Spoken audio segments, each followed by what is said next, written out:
सर्वांना नमस्कार. स्वागत आहे आपलं मराठी चातुर्य कथा या यूट्यूब चॅनलवर. व्हिडिओला लाईक करा, चॅनलला सबस्क्राईब करा आणि बेल आयकॉनवर प्रेस करा, जेणेकरून सगळ्या नोटिफिकेशन्स तुमच्यापर्यंत वेळेत पोहोचतील. चांदमातला भाग 163. शशी चंद्राला घेऊन मुंबईला निघाला आणि पाठीमागं सरपंचनं अख्खा गाव जिथं पाणी पितो त्या विहिरीत विष मिसळायला सांगितलं आणि गावकऱ्यांना हे कळलं.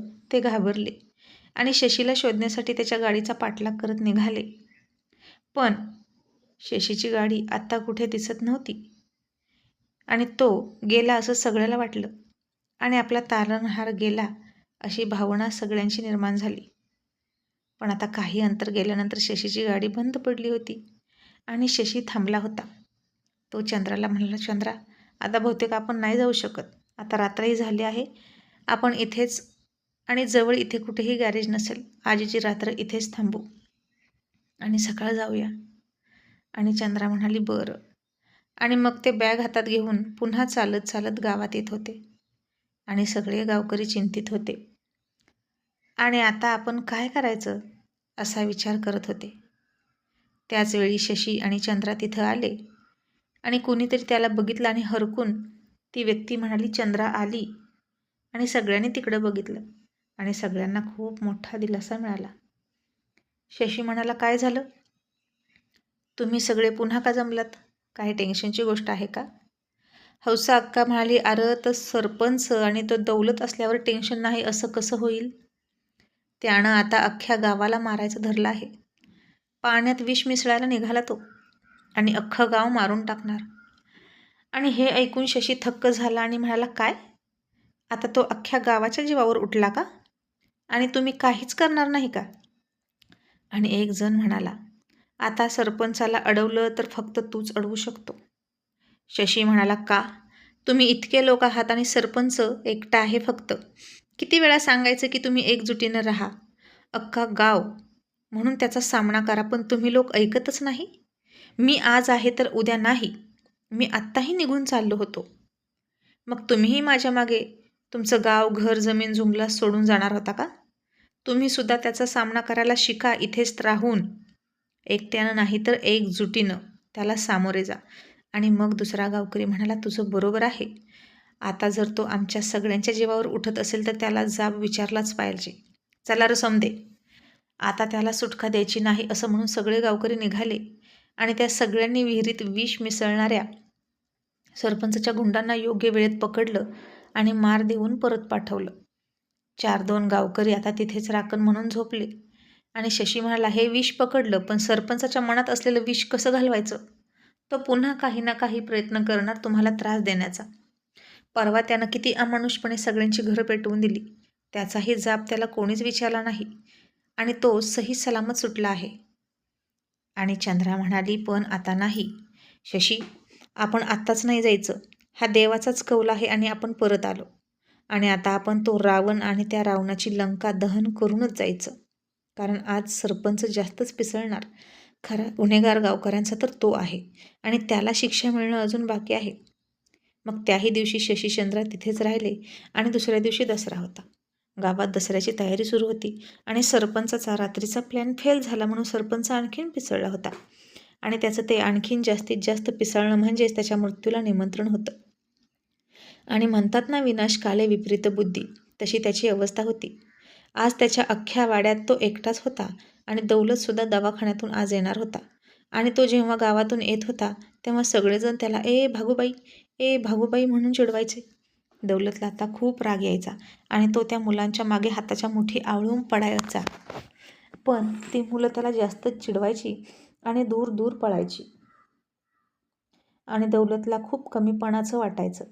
कालची शिमडी पोरं त्याचा अपमान करत होती आणि तीच 10-12 वर्षाची पोरंसुद्धा दौलतला त्याच्यापेक्षा जास्त ताकदवान वाटायची, कारण ती मर्द होती आणि दौलत नामर्द झाला होता. आणि रस्त्यानं जाताना बायकासुद्धा त्याच्याकडे बघायच्या आणि पदरानं तोंड लपवून हसायच्या. दौलतला वाटायचं की आता बायकांमध्ये आणि त्याच्यांमध्ये काहीच फरक नाही. आणि हे सगळं काय झालं आबा म्हणून तो घरी जाऊन रडायला लागला. आणि आज पहिल्यांदा दौलत असा रडत होता. आणि सरपंचाच्या तोंडातून सुद्धा नेहमीचं वाक्य निघून गेलं, दौलतराव, अहो तुमच्या अंगात आमचं रक्त वाहतं. असं नामर्दासारखं रडताय होय. आणि हे वाक्य ऐकून दौलतला आणखीनच लाज वाटायला लागली आणि तो म्हणाला, बोला आबा बोला, तुम्ही सुद्धा आमची चेष्टा करा. असं म्हणून दौलत त्याच्या वाड्याच्या मोठ्या खांबाला धडका घ्यायला लागला आणि म्हणाला, लहान पोरं आणि त्या बायकासुद्धा बांगड्या भरलेल्या आमची मस्करी करतात आणि आता तुम्ही सुद्धा करा. आणि आता ती चंद्री, ती तर किती हसत असेल आमच्यावर. तिच्या नवऱ्यामुळंच हे सगळं झालं. आबा मी त्याला सोडणार नाही. असं म्हणून दौलतनं रायफलच उचलली आणि शशीला मारायला निघाला आणि म्हणाला, आता काय व्हायचंय ते होऊ द्या. असं नामर्दाचं जीणं जगण्यापेक्षा मेलेलं बरं. आणि सरपंच सुद्धा म्हणाला, होय, आता आर या पार, एकदाच काय ते होऊनच जाऊ द्या. आता एका गोळीमध्येच तिच्या नवऱ्याला खल्लास करतो. आणि दौलत सुद्धा म्हणाला, हो आबा, मी नामर्द झालो ना तर ती रंडी झाली पाहिजे. असं म्हणून दोघेही आले की चौकामध्ये. आणि चौकात येऊन सगळ्यात पहिल्यांदा त्यांनी कस्तुरीची छेड काढली. तिचं ते जयवंतच्या कपड्याचं गाठोडं घेतलं आणि बंदुकीच्या टोकानं उचलून फेकून दिलं. आणि त्या दोघांना तसं बघून गावकरी हादरले की. सगळ्यांनी दसऱ्याची तयारी करायची सोडली आणि त्यांच्याकडेच बघत बसले आणि खूप खूप घाबरायला लागले. हे दोघेही सांड आले चौकात म्हणजे नक्कीच काहीतरी करायचं आहे त्यांना. हात बांधून उभा राहिले सगळे. कस्तुरी आता रडत होते. ते गाठोडे मिळवण्यासाठी पळत होती. दौलत पुन्हा तिची मस्करी करत होता आणि सरपंच सुद्धा हसत होता आणि छाती काढून म्हणत होता, आता कुणाच्यात दम आहे? त्यांनी यापुढे आज एकेकाला स्वर्गाच्या दारातच पाठवतो. असं म्हणून त्याच्या मिशीवर सरपंच ताव मारत होता आणि तिथं शशी आला आणि त्याला बघून सरपंचनं त्याच्या माणसांना सांगितलं, चला र, इथं चौकातच सरण रचा, याला इथंच मारून त्याच सरणावर झोपवणार. शशी हसला आणि म्हणाला, तू मला झोपवणार का सरणावर? अर्धी लाकडं तर स्मशानात तुझी गेली. तुझा पोरगा मर्द म्हणता म्हणता नामर्द झाला. तुझा निर्वंश झाला तरीही तुझ्या अंगातील रग अजून गेली नाही का? आणि सरपंच शड्डू ठोकत म्हणाला, तुला काय वाटलं मी थकलोय का? मी म्हातारा नाही समजलं का? अजून पण सांग, गावातल्या कुठल्या बाईला गरवार करायची? आत्ता म्हटलं तरी गरवार करून दाखवतो. असं सरपंच घाणेरडं अश्लील बोलत म्हणाला. आणि चंद्रा म्हणाली, तुझ्या पोरापेक्षा तर तू लय मस्तीवान आहे सरपंच. आता तरी घाबर, मरणाला घाबर, तुझा अंत जवळ आला आहे सरपंच.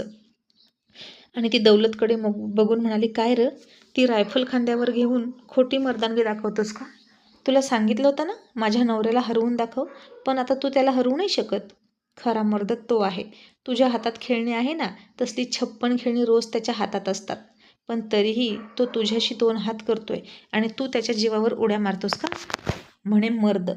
मग आता तू कुठं मर्द राहिलास? तुझ्यावर आता सगळे हसतात. नामर्द कुठला? असं म्हणून चंद्रानं दौलतची अवहेलना केली आणि सरपंच म्हणाला, तोंड सांभाळून बोल आवदसे. त्या दिवशी तुझा माज जिरला असता ग, जर त्या उसात दौलतऐवजी मी आलो असतो तर. आता तुला दाखवतो गंमत. पहिली तुलाच गरवार करतो आणि मग तुझ्या आईला. असं सरपंच चंद्राला म्हणाला आणि शशीला भयंकर राग आला. त्यानं आता पळत जाऊन सरपंचाच्या थोबाडीतच एक लाथ मारली. तसं दौलतनं शशीवर रायफल रोखली आणि एक गोळी झाडली सुद्धा. ती गोळी नेमकी शशीच्या मांडीमध्ये लागली आणि शशी जायबंदी झाला. तसे आता सगळेच घाबरले. मालन, चंद्रा, अभिजित रडायला लागले आणि शशी खाली पडला होता. त्याच्या मांडीतून रक्त येत होतं.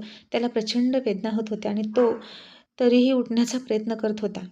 पण त्याचा उठण्याचा प्रत्येक प्रयत्न असफल व्हायचा आणि तो पुन्हा पुन्हा खाली पडायचा. आणि सरपंच हसतच म्हणाला, शाबास दौलतराव, आता तुमची इच्छा मी पूर्ण करतो. या चंद्रीला तिच्या नवऱ्यासमोर नागडी करायची आहे ना, तर चला, तुमचा बदला मी घेतो. असं म्हणून सरपंचानं चंद्राला पकडली. तसा अभिजित ओरडायला लागला आणि सरपंचाच्या हाताला चावला आणि सरपंचानं अभिजितच्या थोबाडीत लावून दिली आणि चंद्राला ओढायला लागला. शशीला आता पुढे सरकता येत नव्हतं, तरीही तो पुन्हा उडला. एक पाय ओढत ओढत आला. तसं सरपंचानं पुन्हा चंद्राला पकडली आणि मागं सरकला. मालन आता रडायला लागली आणि अख्ख्या गावाला पदर पसरून म्हणाली, अरे बघताय काय, तुमच्यापैकी इथं कोणी मर्द आहे की नाही? तुम्ही का सगळे मान खाली घालून बसलाय? तुमची मनं इतकी कशी मेलेली आहेत? शशी उगीच थांबला इथं तुमच्यासाठी. आता तुझ्या मदतीला कोणीच नाही बघ. सरपंचनं आता मुलीच्या वयाच्या चंद्रालाच पकडली. आणि आता रत्ना समोर आली आणि म्हणाली, सरपंच, अव तिचं वय तरी बघा, तिला सोडा.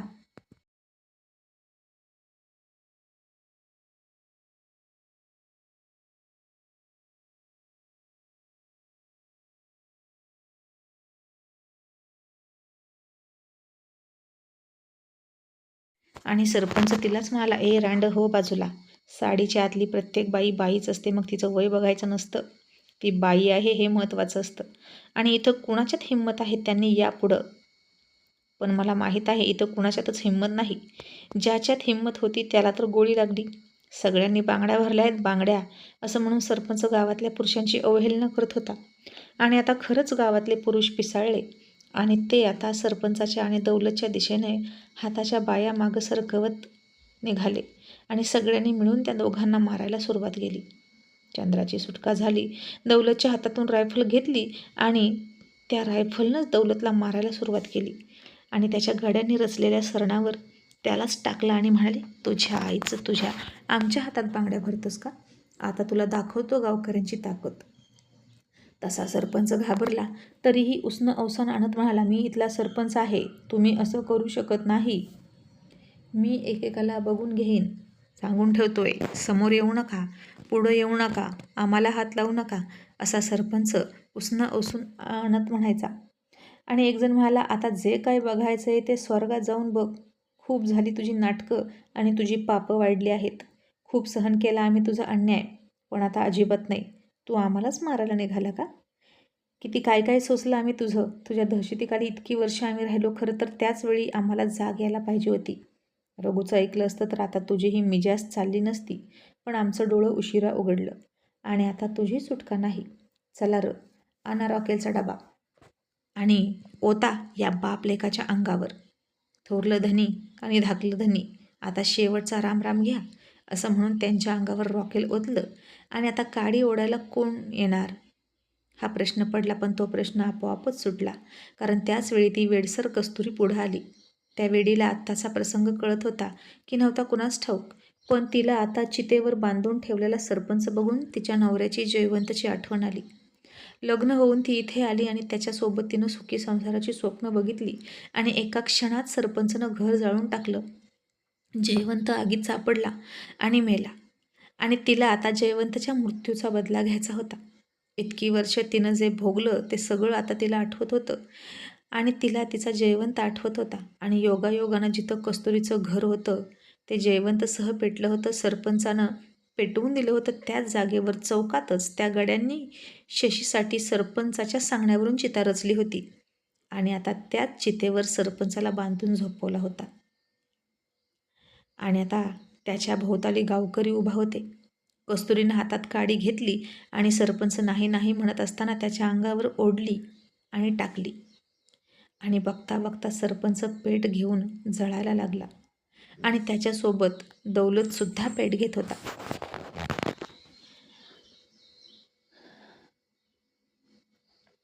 आणि त्याचा आक्रोश किंकाळ्या ऐकून गावातल्या सगळ्या लोकांना कस्तुरीचा आक्रोश आठवत होता. माझा जयवंत, त्याला कोणीतरी वाचवा, त्याला कोणीतरी वाचवा, त्याला भाजेल, त्याला पोळेल, असं म्हणणारी कस्तुरी आठवायची. परवा रात्रीच त्यानं अनेक लोकांची घरं जाळली आणि त्या लोकांचा सुद्धा आक्रोश आठवायचा. आणि त्या सगळ्या लोकांना किती वेदना होत असतील. त्या वेदना आता सरपंचाला होत होत्या. आणि आज खऱ्या अर्थानं दसऱ्या दिवशी रावण दहन झालं होतं. आणि नेहमीच आग बघितल्यावर घाबरणारी कस्तुरी आज अजिबात घाबरली नाही, फक्त खाली बसून रडत होती. आणि आता ज्या ठिकाणी जयवंत गेला त्याच ठिकाणी सरपंचसुद्धा गेला होता. मग काही वेळानं सरपंच दौलतचे येणारे आवाज बंद झाले आणि सगळ्या गावकऱ्यांनी मिळून त्यांच्या गावातलं पाप जाळून टाकलं होतं. आता पोलीस केस तर होणारच होती, पण कोणावर होणार? सगळ्यांनी मिळून हे केलं होतं आणि जमावाला चेहरा नसतो. तरीही एक जण म्हणाला, आता पोलीस आले तर काय करायचं? पोलिसांचं लचण मागं लागणार. आणि शशी म्हणाला, आयुष्यभर त्यानं इतके गुन्हे केले, अपराध केले, तरीसुद्धा त्याला कधी पोलिसांनी पकडलं नाही. मग आता तुम्हाला सुद्धा काहीही होणार नाही, मी सांगतो तसं बोला पोलिसांना. कुणाच्या केसालाही धक्का लागणार नाही. मग शशीनं गावकऱ्यांना सगळं पडवूनच ठेवलं की पोलिसांसमोर काय काय बोलायचं. मग पोलीस आले गावकऱ्यांनी सांगितलं की सरपंच अरेरावी करत होता. त्यानं आमच्या गावातल्या पाहुण्याला गोळी मारली आणि त्याच्यासाठी चिता रचली. आणि चंद्राला सुद्धा पकडलं. बाप लेकांची चंद्रासाठी भांडणं लागली. दोघेही बाप लेक बाईचे शौकीन होते आणि त्यातच दौलतनं सरपंचाला पेटवून दिला. आणि सरपंचानं मारता मारता दौलतला सुद्धा मिठी मारली आणि दोघेही पेटले आणि मेले, असं एक जण म्हणाला. आणि तसेच इतर गावकरी सुद्धा म्हणाले, हो हो बरोबर आहे आणि हा एक ॲक्सिडेंट आहे असं समजून पोलीस पंचनामा करून निघून गेले.